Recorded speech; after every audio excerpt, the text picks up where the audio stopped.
are going to give a quick antitrust reminder. Please, as usual, do not discuss any non-public, competitively sensitive information at SEBA-sponsored events.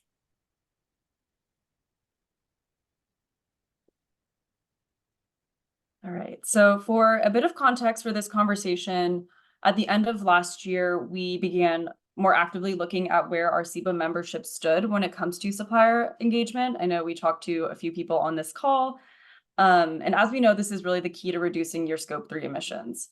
We found that 33% of SEBA members are actively engaging their suppliers through regular emissions data collection and tracking, as well as through public commitments in partnership with their suppliers.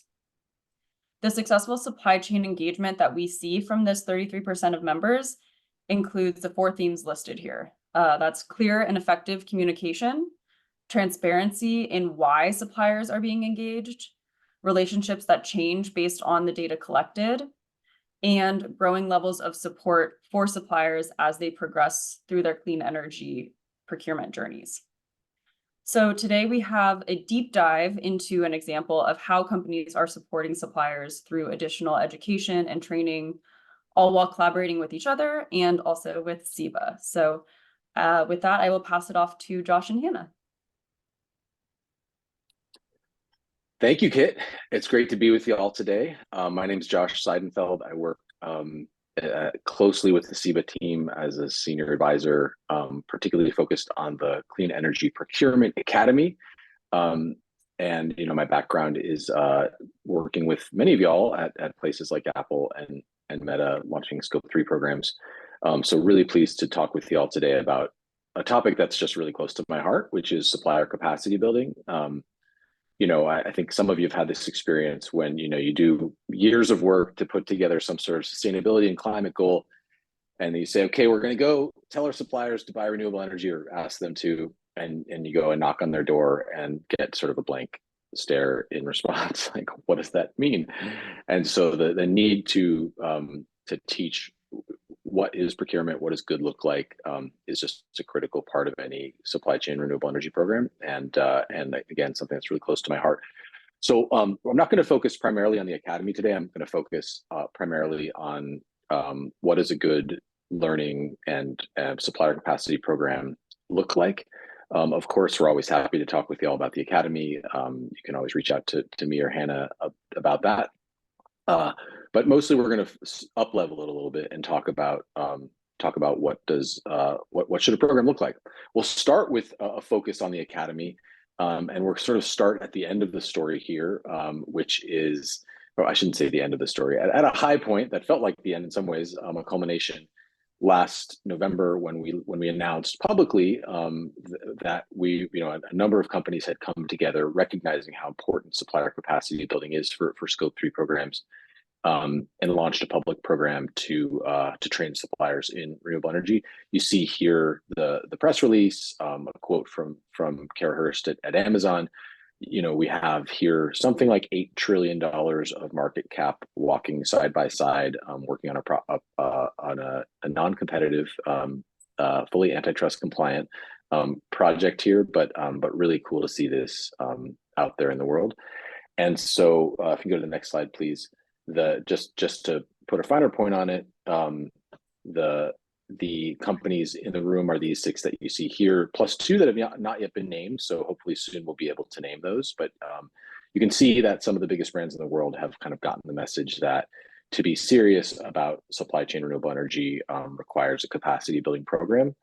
And a little bit about the why here, and obviously the conversations with these companies are confidential, but I think it's fair to say, at the highest level, these companies have come together and realized that we need to be proactive about teaching suppliers about renewable energy for a few reasons. One of them is obviously we want to reach our climate goals, and so we want them to buy renewable energy in a way that's compliant with the programs that we're laying out. And those programs can be a little complex, and so let's make sure they really understand it. Another is narrative building. So let's make sure that external stakeholders who are watching us, maybe they're NGOs, maybe they're investors, that they understand that we're very serious about building a program that's very strong from the inside out, and is not, frankly, is not greenwashing. So really amazing kind of marquee list, a couple of other big names getting involved that we'll announce hopefully soon.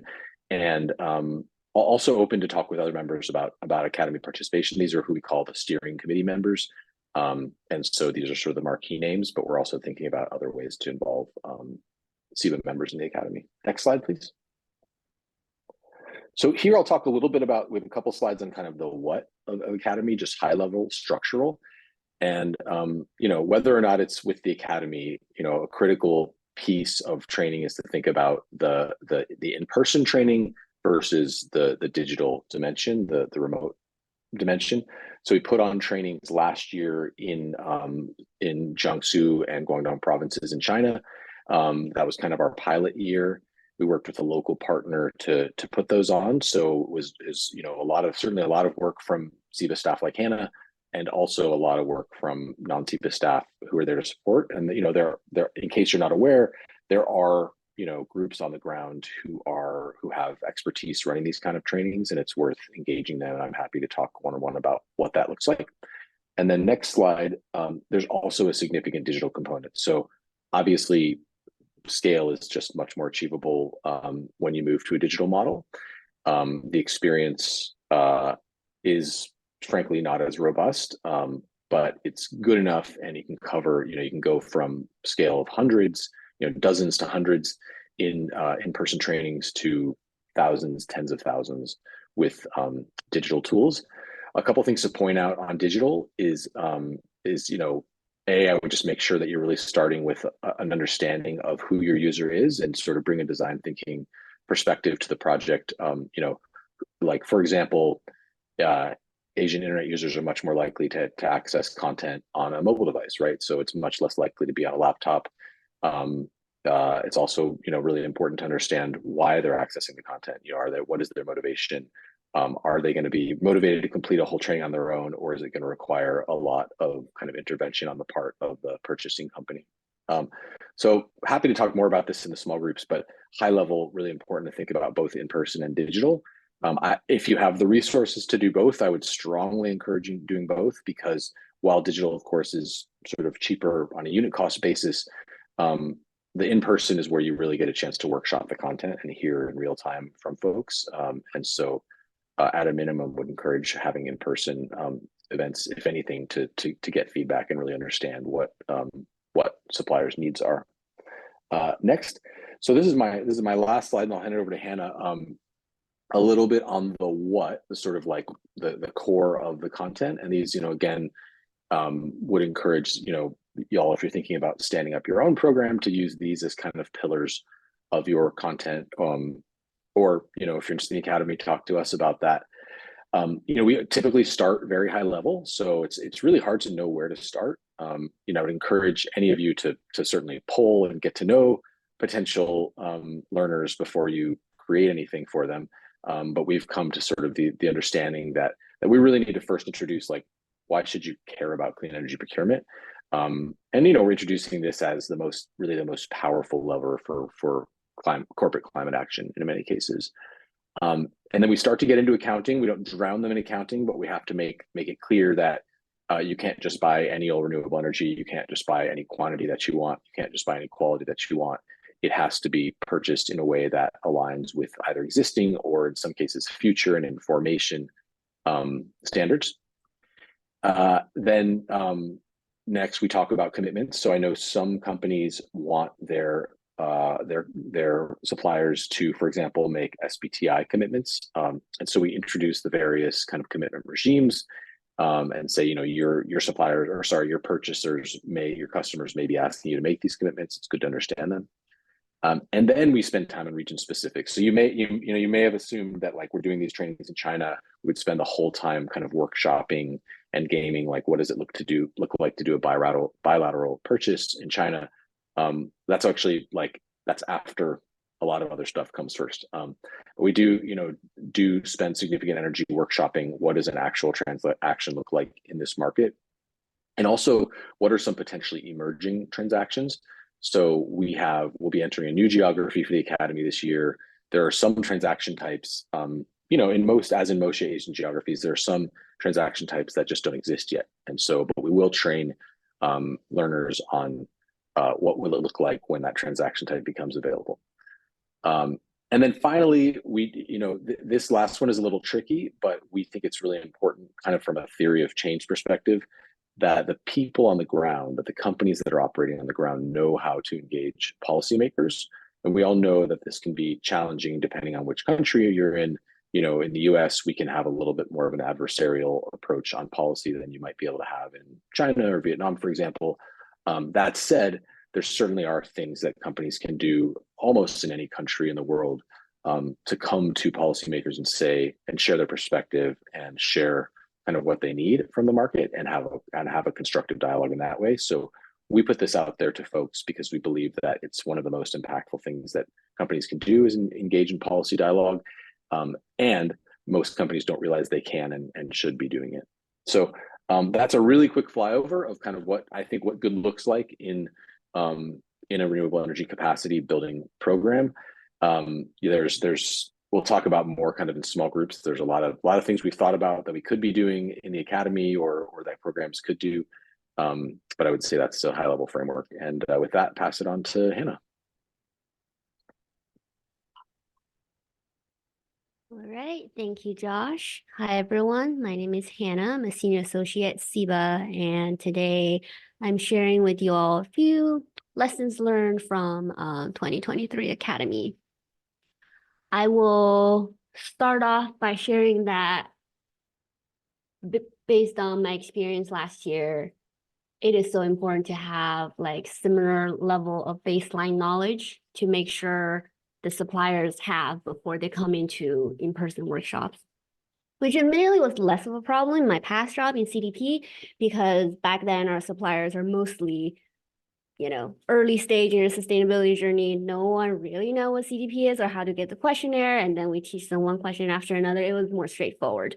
With Academy, we have bigger members, they bring in more diverse suppliers, and everyone kind of on different levels of their sustainability journey. So it's a wide range of knowledge base, which could lead to, not the most ideal experience. For example, the supplier we had in our first workshop in Guangzhou sat in the back row, was quiet and, looked a little bit lost. And I talked to her, and turns out she was subbing in for, her colleague very last minute. She works in sales, and she was, not getting the best learning experience. And there are challenges with that, like people's plan change and engaging with suppliers, of itself is very difficult already. But there are also mechanisms we can utilize to kind of motivate, certain learning behaviors that we encourage, right? So Academy will experiment more with this, in 2024, and any lessons learned, I'll come back to you and share with the group.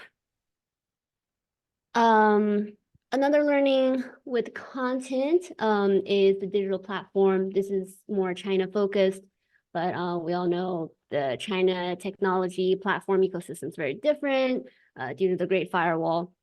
As a result, it was hard for us to find a learning management platform for Academy last year. We ended up with a platform, we experiment uploading content on it, people try to use it. But when we got to in-person, attendees were still overwhelmingly saying, why don't we just use a WeChat group, which is the app that's in the center of every Chinese person's lives everywhere. Because again, that's what they're used to, right? It's not the most feasible for learnings like this because it doesn't have the traditional functions that the traditional LMS would have. Also, it just requires a very significant time to operate social media groups of anything. So this is again come back to what people are used to doing versus what we want them to do, designing things that fit their current user behavior, but also putting in mechanism to advocate for change to achieve our most ideal result. So again, that's still our journey. We're still at this, and we're hoping for more optimal result for this year. Next slide, please.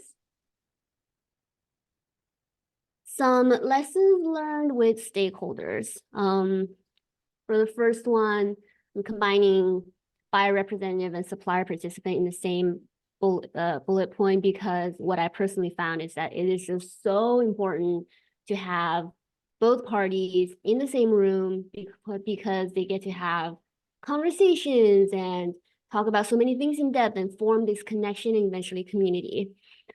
You know, things we wouldn't normally hear from other channels, like the super specific experience and challenges they're facing, including like some of these supplier representatives, right? Some of them are, you know, very vocal and have a lot of lessons learned, and they can, you know, sort of take on this leadership role when in these group conversations and encouraging other people to take action.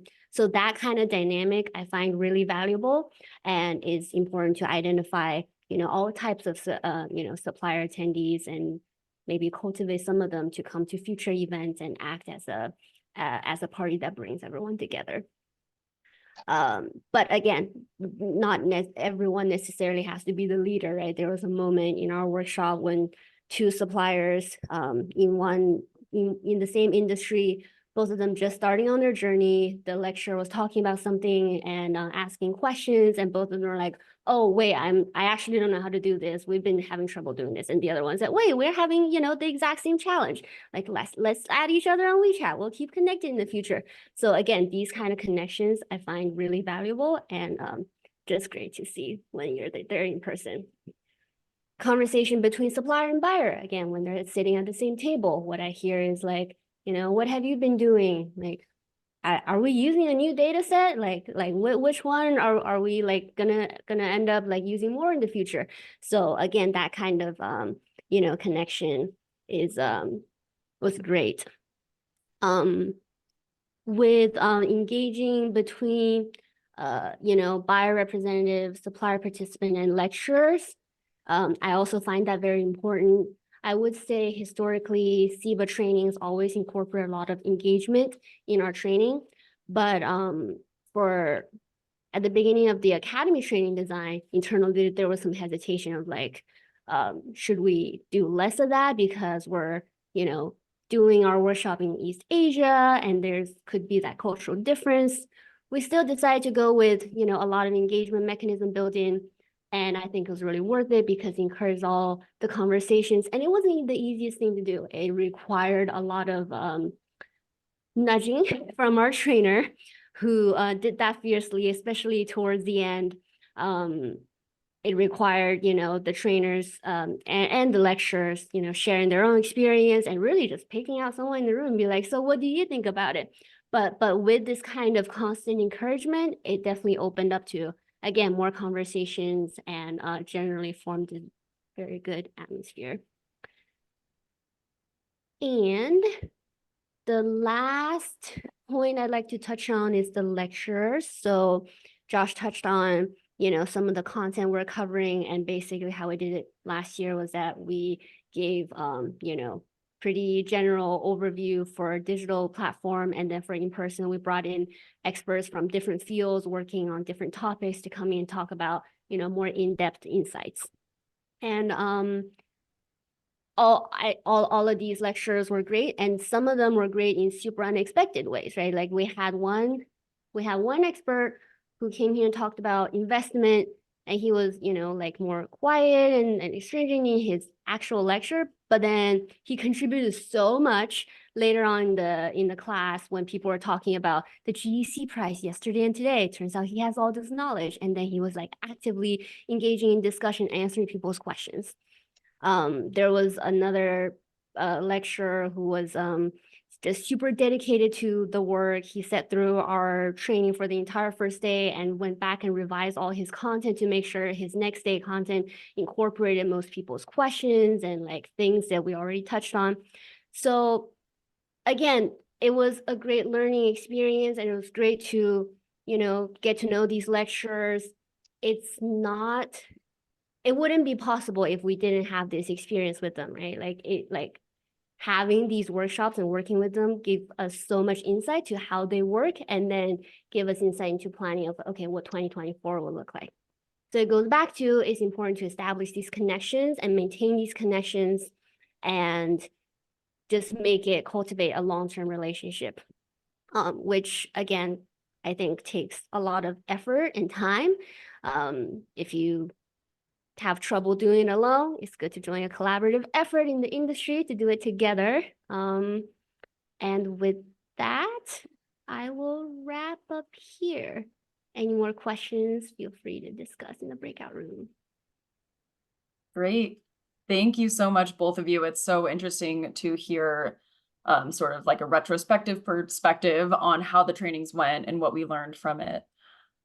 So for everybody, we are now going to try some breakout sessions for about 15 to 20 minutes. I think we have them set up. I'm going to stop sharing my screen. But we're going to talk about what do your suppliers need to know to help accelerate your decarbonization journey. And I will drop that into the chat. So just discuss for about 15 to 20 minutes. I'll pull us back here and we can all talk as a group. Thank you. See you in the breakout rooms.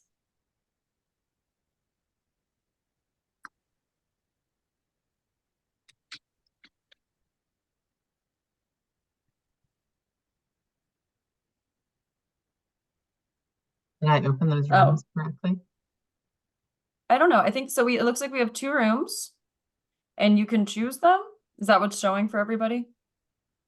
Oh, is anything showing for anybody? Okay, hold on. Let me do it again. Should never ask me to do this. I intended to do it myself, but screen share always gets me. I'm not, where are we supposed to choose the room? I don't. Yeah. Let's see. Not Does sure where that, oh, here. Broadcast. Does that pop any? Breakout room. Yep. we just see the everyone's names on the screen right now. Okay. Are you able to? Yeah. It looks like. Yeah, I Taylor. got it. There's a pop-up. Hi, Okay. the Disney team is in a conference room, so I don't know if we have the ability to click on. Oh, that's okay. something. I can assign you. I will assign you to room 1. All right. I'll assign some of you to some rooms also. And Josh and Hannah, I'm going to assign you each to a room too.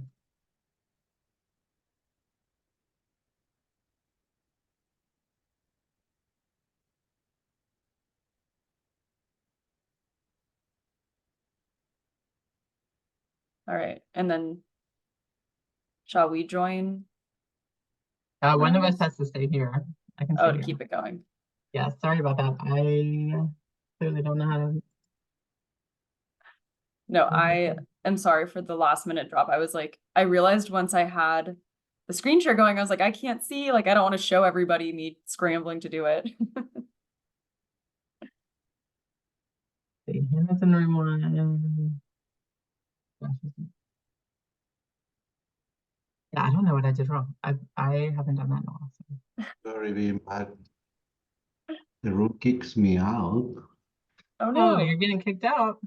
Yeah, there's 2 times I tried once more. Thank you. Weird. You can talk to us if you want. We can try room 1. Oh, nope. That worked, I I guess. think you got it. Okay. All right.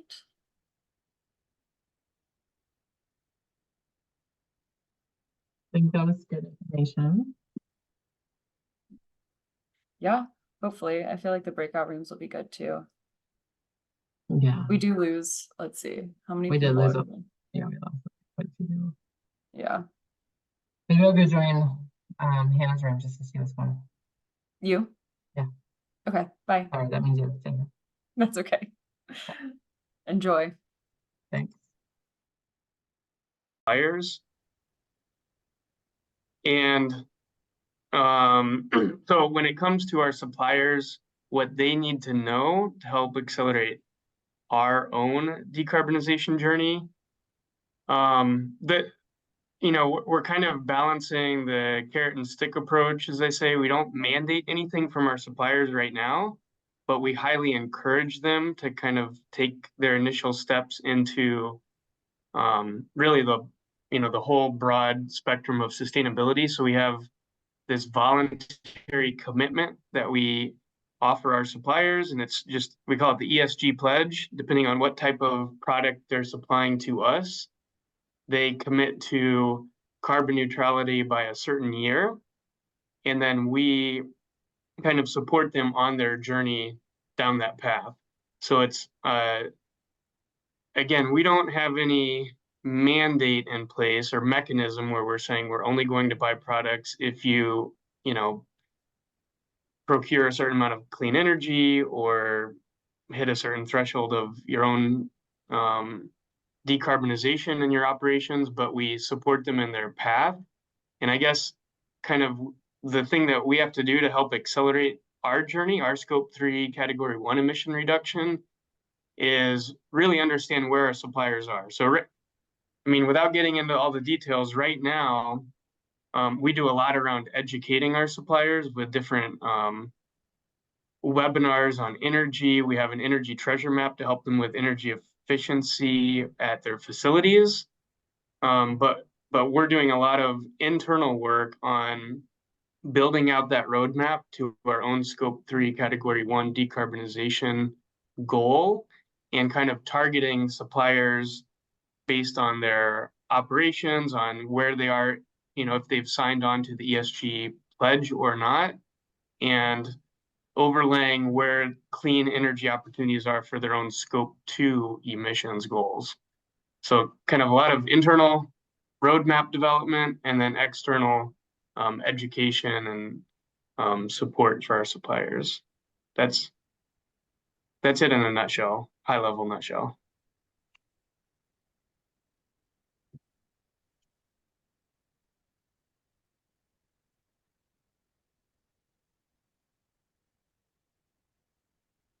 That's great to hear. I like the carrot and stick approach. Yeah. Somebody else?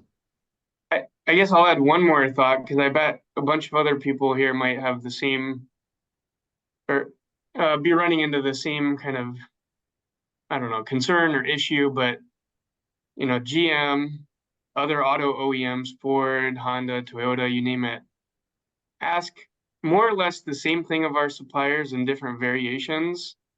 And the supplier only has so much, whoever the individual is or team that we're working with, they only have so much time and resources available.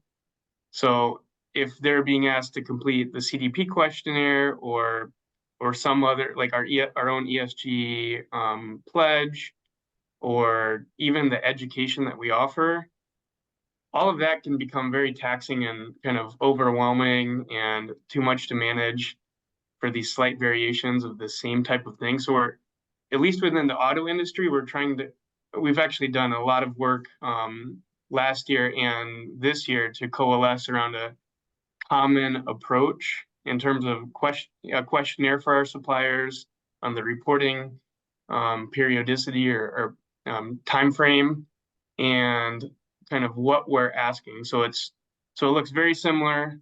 The supplier can understand how to manage their resources much better, and kind of the OEMs are at least collaborating a bit more than we have in the past on supplier sustainability efforts. That makes sense.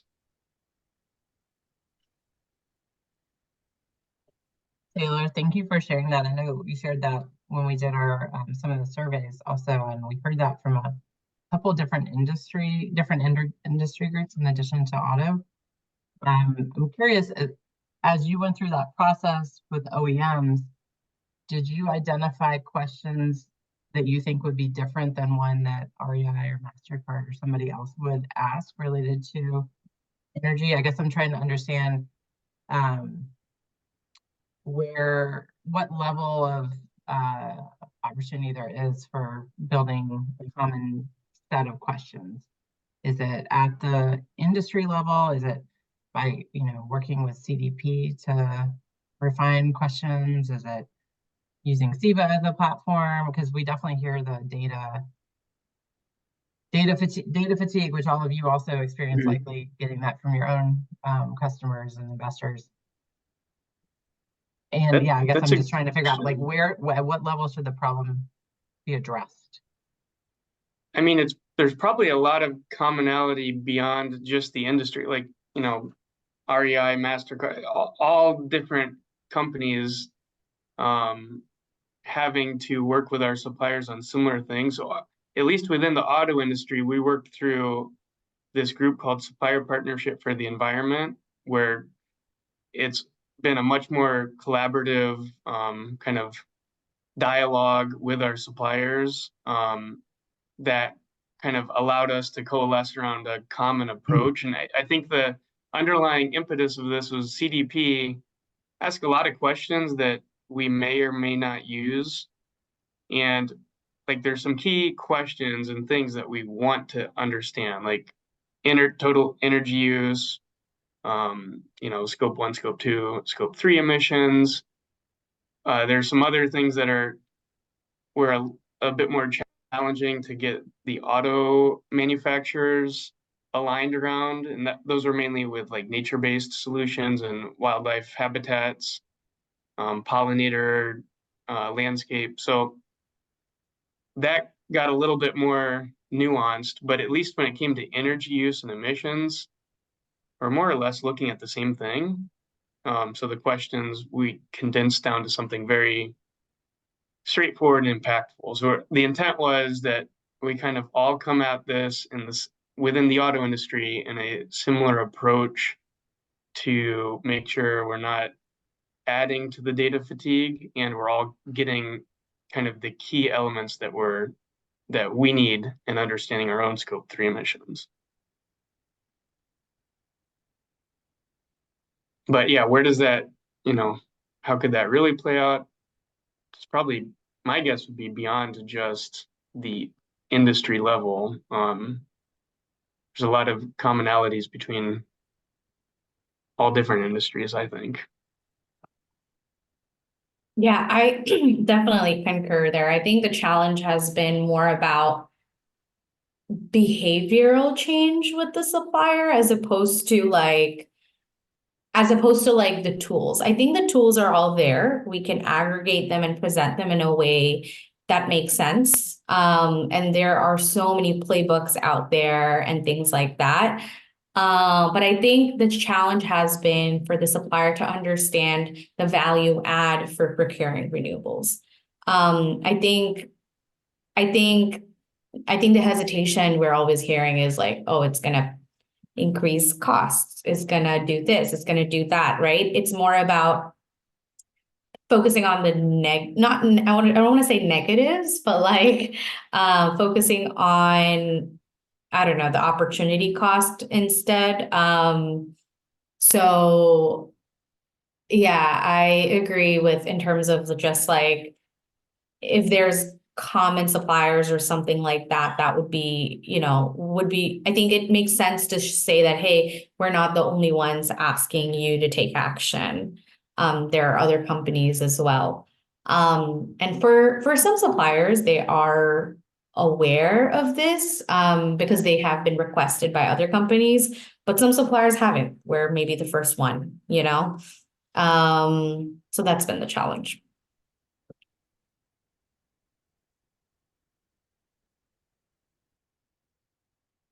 I'll jump in. Hi, everyone. Evan with REI.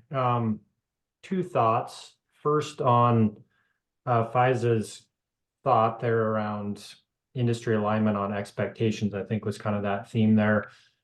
From the outdoor industry perspective, REI is the largest outdoor retailer. We do look at ourselves, we both have a private label, our own brand, plus we retail 1,000+ other outdoor brands. So we have that same thought of, we don't want to frame our climate asks of suppliers as REI's climate asks. And so if we're successful, we have the rest of the outdoor industry from brands asking or expecting similar things. And then on the side of solutions, providing similar things to avoid that fatigue aspect that was just mentioned a few minutes ago. But I'd say more so like industry agnostic. Like I think a key thing with setting supplier expectations is the foundation of a science line target. And it doesn't matter if REI is asking a supplier to do that, or a auto manufacturer is, or a financial services company. I think that's the core of this, is getting a company, a supplier, to believe in the value of a science line target. And it doesn't matter which customer, or ideally multiple customers are there asking about that. So I know that's kind of like pie in the sky belief, but I think that is kind of the crux of this on getting a supplier to buy in, is having them set that science line target, which is something REI did starting a couple of years ago with our supply chain of working with, well, asking and working with our suppliers to set science line targets and trying to frame it in a way that it's not to meet REI's target, but more so a more industry-wide or even global perspective on that. Second thought on the solution side, and this gets kind of ties us back to the academy. From REI's perspective, just to this fatigue standpoint, yeah, we realized, at least in the outdoor industry, a lot of our suppliers are being asked multiple things and provided multiple things to from their outdoor brand customers. And so that was one of the allures of REI joining the academy. And looking ahead, you know, right now the academy reaches our own manufacturing partners, but REI's objective in the future, it looks like we have about a minute left, so I'll close out here quickly. Is that other outdoor brands that we retail can also access the academy in future years, so that we do get more of that cross-industry leveraging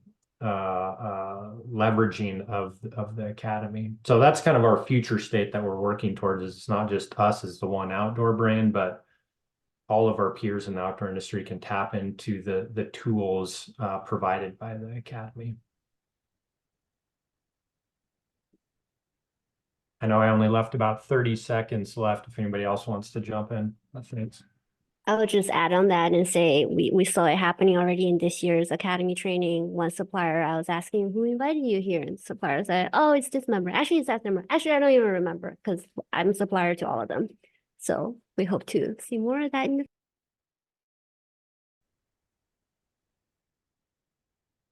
All right, thank you all for participation in the breakout rooms. I'm gonna ask our leaders, so, I mean, Josh, since you're off mute, maybe we'll start with you. Can you give a quick summary about what your room talked about? Yeah, I learned a lot, so thanks y'all for your engagement. I think I captured kind of 5 main points. I mean, the first is that, because I know we have a spectrum of people sort of where they're at on their journey here, from people who have, you know, engaged their suppliers very deeply to some who have not yet engaged their suppliers on climate or renewable energy. And so, you know, the first phase for those who are early in your journey is, of course, that assessment phase, and reaching out and connecting with suppliers and asking them, what's your carbon footprint on our behalf, or our electricity use on our behalf? And so using that as a starting point. Somebody else mentioned that a sort of helpful, productive beginning to the conversation can be to start with energy efficiency, which I think is, you know, we tend to forget about sometimes in the clean energy world, that the energy you don't use is the cleanest energy there is. So starting with those efficiency conversations, and, you know, there are tons of organizations who are super well built out along energy efficiency. So that's just, there's a lot of support there. I love the point that it's okay to learn from your suppliers. So just because you're the one writing the check doesn't mean you're the smartest one in the room. And so staying open to bilateral exchange with suppliers. Another piece that came up is accounting and standards. So, like, what does good look like, you know, as GHG protocol is in flux? What kind of GHG or renewable energy reporting do you as a buyer require? What are your suppliers used to, you know, offering up as far as accounting information? so we talked about, so how some of those standards are in flux, also ISO as a resource besides GHG protocol. And then finally, the last piece is like, well, what do you do when the solutions aren't readily available? So it's one thing to sort of train suppliers in what to do if it's very clear what they should do.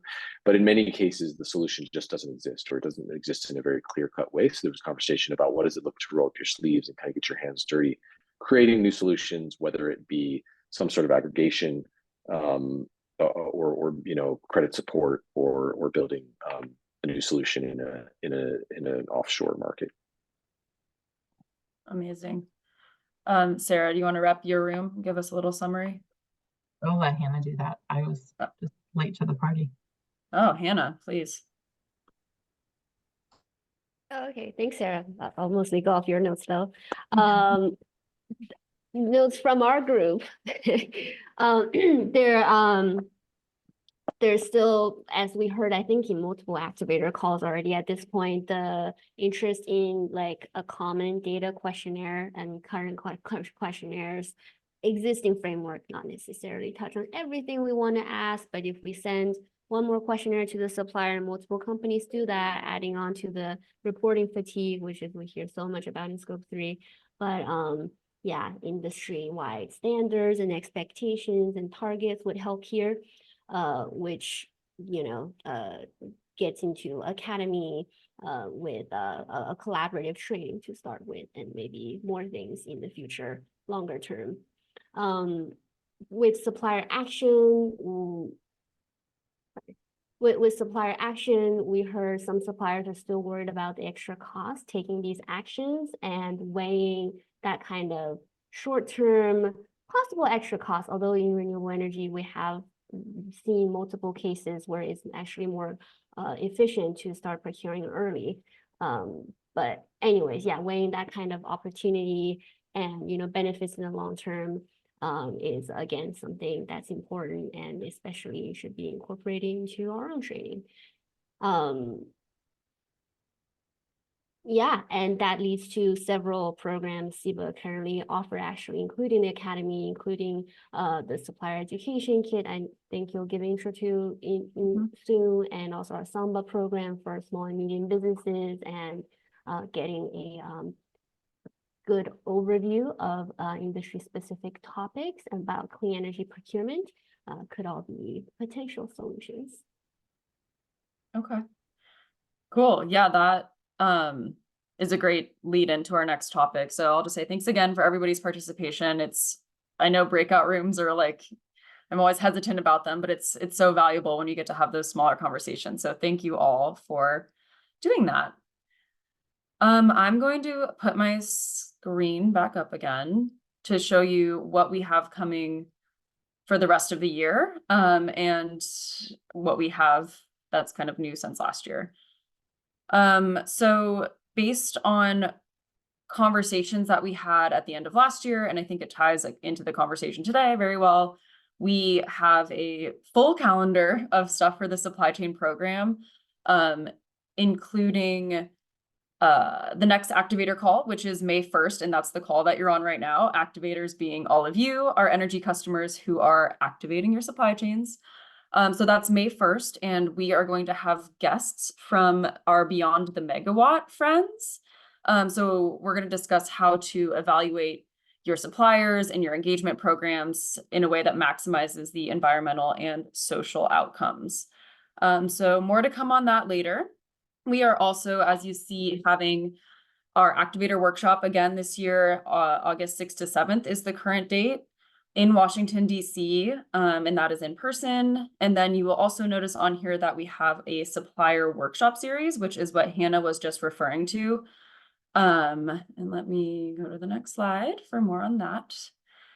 So our clean energy procurement training is an opportunity to educate your suppliers on U.S. procurement options like RECs, on-site, and VPPAs.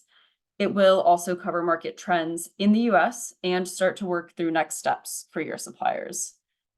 This is only open to suppliers of SIBA energy customers in the supply chain program, so all of you. And ideally, the suppliers on this call are those who are early in their procurement journeys, but not quite at the 0 mark. They're a little bit beyond that and ready to start having these conversations in a little more meaningful way. It is a 2-hour virtual event, and the first one is April 11th. Registration is open, so I'm gonna drop the link for registration in here. Feel free to invite your suppliers if they're ready to have this conversation. You can reach out to me on email if you have more questions about who you should invite. We will limit it if we hit capacity, but we have a few opportunities throughout this year. So hopefully people are able to take advantage of that, and looking forward to hearing your thoughts. Hey, can I ask a quick question? Just Yeah. in terms of scheduling what's coming throughout the year, I might have missed this, but is there a planned like quarterly session like this, or is it a little bit on demand? Yes, so the next one is, I'll go back.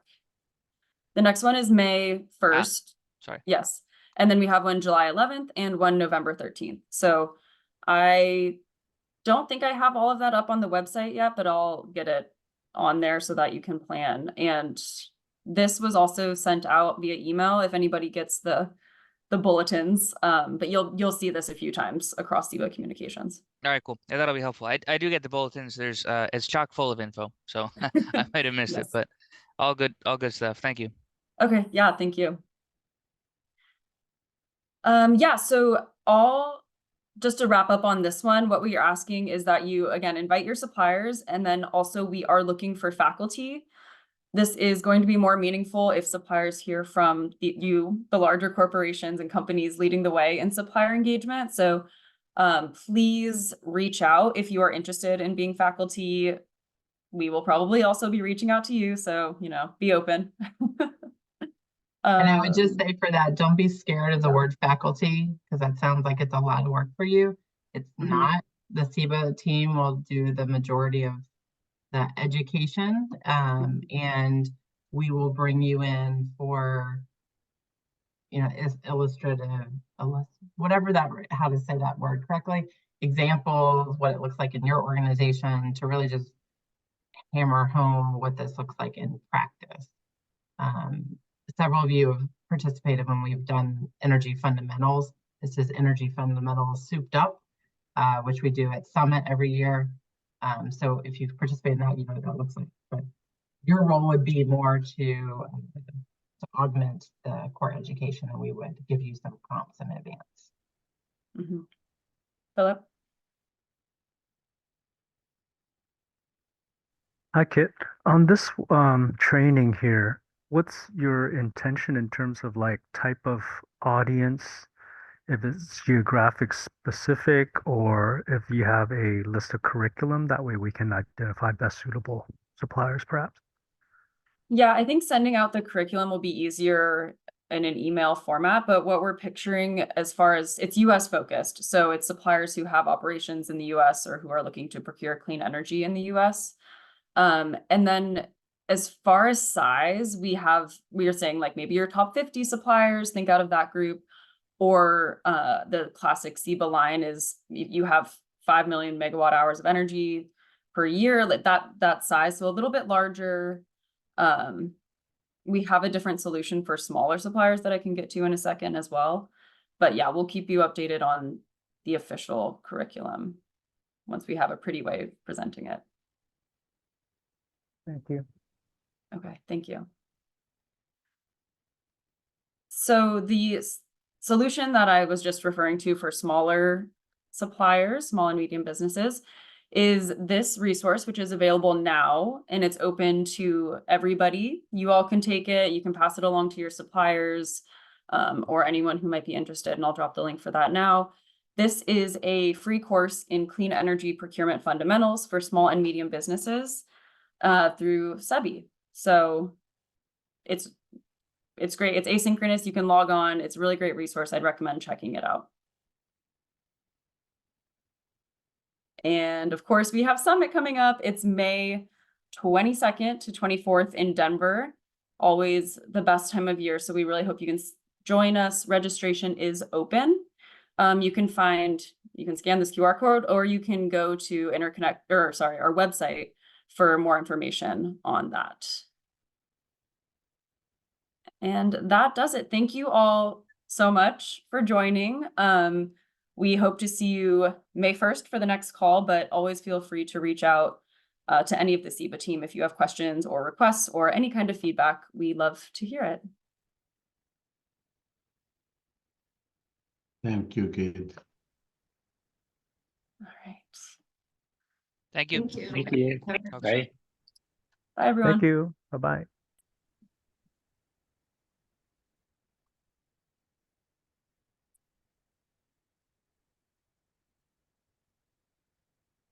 Hey, y'all. All I guess right. Greg wants to hang out.